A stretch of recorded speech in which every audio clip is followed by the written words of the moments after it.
ଦେଖୁଛନ୍ତି କୋଉ ଭଳିଆ ଭାବରେ ବନ୍ୟା ପାଣି ପୁରା ଗାଁ ଭିତରୁ ଯାଉଛି। ଦେଖନ୍ତୁ ଘର ଦ୍ୱାର ଭିତରେ ପଶୁଛି।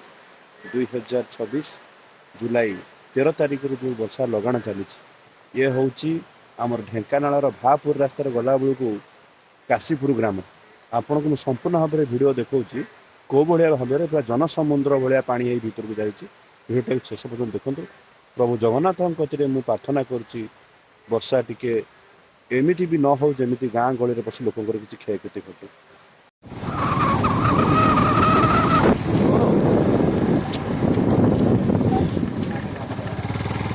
ଲୋକ ଅଛନ୍ତି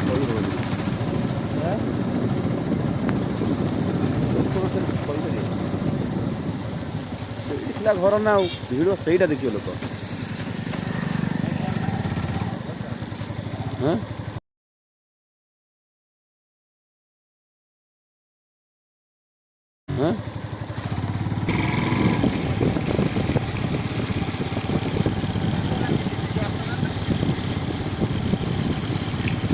ଆପଣ ଦେଖନ୍ତୁ କେଉଁ ଭଳି ଭାବରେ ସେ ଘର ପାଇଁ ଗାଡ଼ି ରଖୁନ।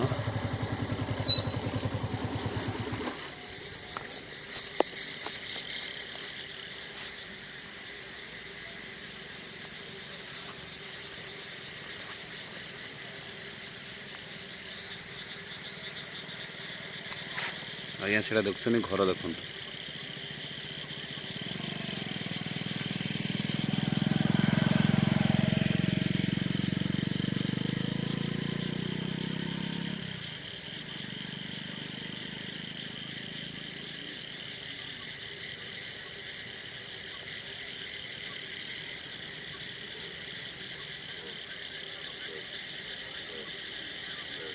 ଆପଣଙ୍କୁ ଦେଖନ୍ତୁ କହୁଥିଲି, ଆପଣଙ୍କର ତ ବିଶ୍ୱାସ ହେଉନଥିବ। ଦେଖନ୍ତୁ କେଉଁ ଭଳି ଭାବରେ ଘର ଭିତରେ ପାଣି ପଶିଛି। ଦେଖନ୍ତୁ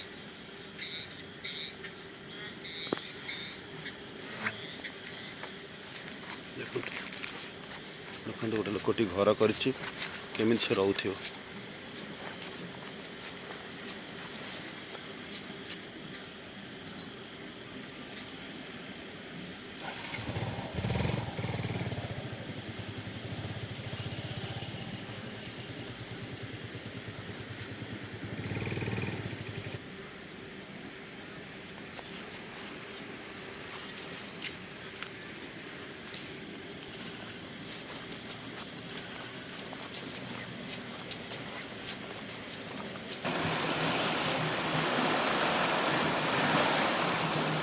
ये हूँ आज्ञा देखो गाँ रास्ता।